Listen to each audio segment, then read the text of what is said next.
വികസന മുരടിപ്പ് എന്ന് മാത്രമല്ല, വികസനത്തിന്റെ അനന്തമായ സാധ്യതയുള്ളൊരു പ്രദേശമാണ് നെടുമങ്ങാട് എന്ന് പറയുന്നത്. ഇപ്പോൾ പലരും പറയും എന്താണ്, ഇപ്പോൾ നമ്മുടെ തിരുവനന്തപുരത്ത് സ്ഥലമില്ലാത്തത് കൊണ്ടാണ് പല കാര്യങ്ങളും നടക്കാത്തതാണ്. പക്ഷേ നെടുമങ്ങാട് നിയോജക മണ്ഡലം എന്ന് പറയുന്നത് നിങ്ങൾ അവിടെ പ്രദേശങ്ങളിലേക്കൊക്കെ സഞ്ചരിച്ചു കഴിഞ്ഞാൽ മനസ്സിലാകും എത്രയോ സാധ്യതകൾ അവിടെ ഉണ്ടെന്ന്. അത് മാത്രമല്ല, ഇപ്പോൾ വെള്ളാണിക്കൽ പാറ പോലെയുള്ള വളരെ സാധ്യതയുള്ള ടൂറിസം കേന്ദ്രങ്ങൾ അവിടെ ഉണ്ടായിരുന്നു. 5 വർഷക്കാലം ഇദ്ദേഹം മന്ത്രിയായിരുന്നു. ആ മന്ത്രിയായിരുന്ന കാലഘട്ടത്തിൽ ഒന്നും തന്നെ അതിന് വേണ്ടിയിട്ടുള്ള വികസനത്തിന് വേണ്ടിയിട്ടുള്ള ഒരു പരിശ്രമവും ഉണ്ടായിട്ടില്ല. ഈ 5-ാം വർഷമായപ്പോൾ തെരഞ്ഞെടുപ്പിന് 3-4 ദിവസം മുമ്പ് AI വീഡിയോ ഉണ്ടാക്കി ഇറക്കിയത് ഇതിന് ഇങ്ങനെ വികസിപ്പിക്കാം. 5 വർഷം അദ്ദേഹത്തിന് AI ടെക്നോളജി അറിയില്ലായിരുന്നു എന്നുള്ള കാര്യം എനിക്കറിയില്ല.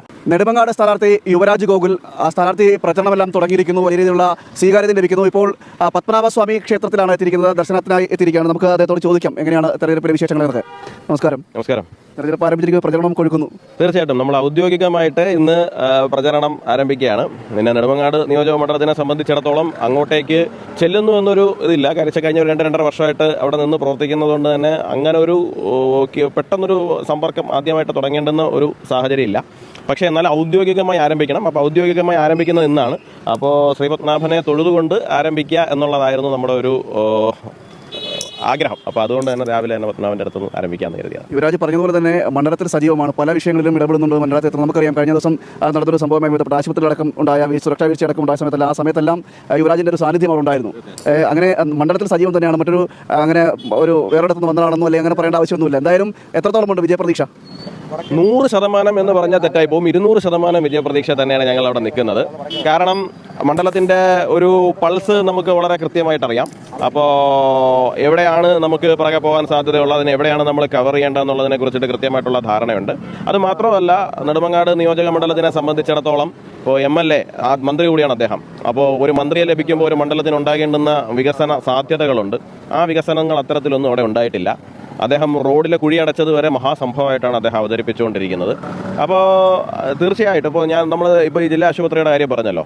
ഈ ജില്ലാ ആശുപത്രിയുമായി ബന്ധപ്പെട്ടിട്ട് ഒരു കുഞ്ഞ് മരിക്കുന്ന സംഭവം ഉണ്ടായി. അതിന് മുമ്പ് ഒരു പാവപ്പെട്ട സ്ത്രീക്ക് ഉണ്ടായിട്ടുള്ളൊരു ബുദ്ധിമുട്ടുണ്ടായി.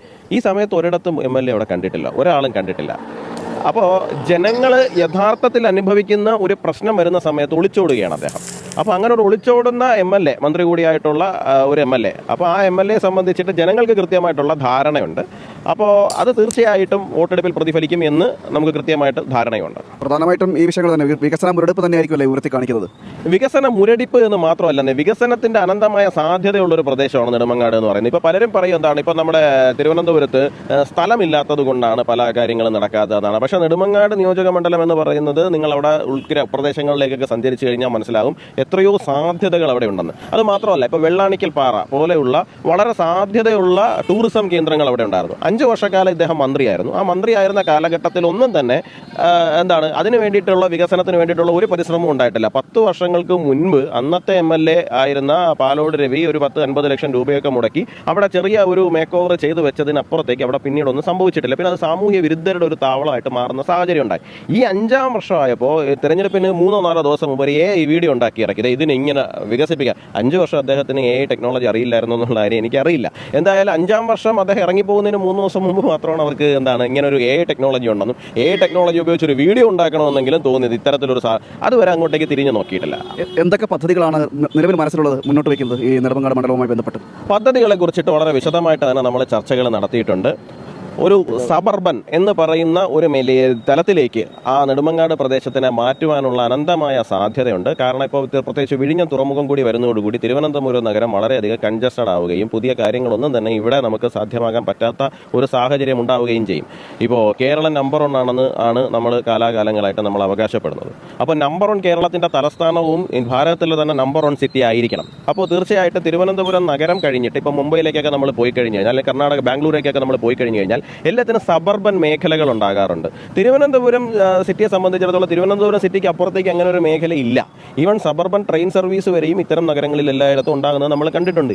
എന്തുകൊണ്ട് തിരുവനന്തപുരം നഗരസഭയോട് ഇത്രയും അധികം അടുത്ത് കിടക്കുന്ന നെടുമങ്ങാട് പോലെ ഒരു പ്രദേശത്ത് നമുക്ക് അത്തരത്തിലുള്ള ഒരു വികസന സാധ്യതകളിലേക്ക് പോകാൻ കഴിഞ്ഞില്ല എന്നുള്ളതൊരു ചോദ്യമാണ്. സ്വാഭാവികമായി ഉണ്ടാകേണ്ടുന്ന വികസനം ഉണ്ടല്ലോ, അതായത് ഒരു 10-30 വർഷം കൂടുമ്പോൾ 50 വർഷം കൂടുമ്പോൾ സ്വാഭാവികമായി ഉണ്ടാകേണ്ടുന്ന വികസനം, ആ വികസനത്തിന് അപ്പുറത്തേക്ക് ഒരു കാഴ്ചപ്പാടോടുകൂടി ചെയ്യേണ്ടുന്നത് വികസിക്കുന്നതോ നഗരം വികസിച്ച് വരുന്ന സമയത്ത് അതിനെ കൂടി ഉൾക്കൊള്ളാൻ പറ്റുന്ന തരത്തിലുള്ള സാധ്യതകൾ പ്രയോജനപ്പെടുത്തണമെന്നോ ഉള്ള തലത്തിലുള്ള കാഴ്ചപ്പാടോട് കൂടിയിട്ടുള്ള യാതൊരു പ്രവർത്തനവും അവിടെ ഉണ്ടായിട്ടില്ല. ഒരു സാധാരണ MLA മാത്രമാണെങ്കിൽ നമുക്കത് ക്ഷമിക്കാം. പക്ഷേ ഒരു മന്ത്രി കൂടിയായിട്ടുള്ള ഒരാൾ അത്തരത്തിൽ വിഷണറി ആയിട്ടുള്ള ഒരു കാര്യവും ചെയ്തില്ല എന്ന് പറയുമ്പോൾ അത് ആ മണ്ഡലത്തിനെ സംബന്ധിച്ചിടത്തോളം തീർച്ചയായിട്ടും കനത്ത നഷ്ടം തന്നെയാണ്. വലിയ വിജയപ്രതീക്ഷ തന്നെയാണല്ലേ? 100% 200% എന്ന് ഞാൻ പറഞ്ഞല്ലോ. കാരണം ആ മേഖലകളെ കുറിച്ചിട്ട് നമുക്ക് അത്രയേറെ ആഴത്തിലുള്ള കാഴ്ചപ്പാടുണ്ട്. ആ കാഴ്ചപ്പാടുള്ളത് കൊണ്ട് തന്നെയാണ് BJPയുടെ കേന്ദ്ര നേതൃത്വം ഒന്നാം ഘട്ടത്തിൽ തന്നെ നെടുമങ്ങാടിനെ അത്രയേറെ പ്രാധാന്യത്തോടു കൂടി പ്രസിദ്ധീകരിക്കുകയും അത്യാവശ്യം പ്രായം കുറഞ്ഞ ഒരാളെ അവിടെ ഒരു അംഗത്തട്ടിലേക്ക് ഇറക്കി വിടുന്നത്. എല്ലാവിധ ആശംസകളും. Thank you.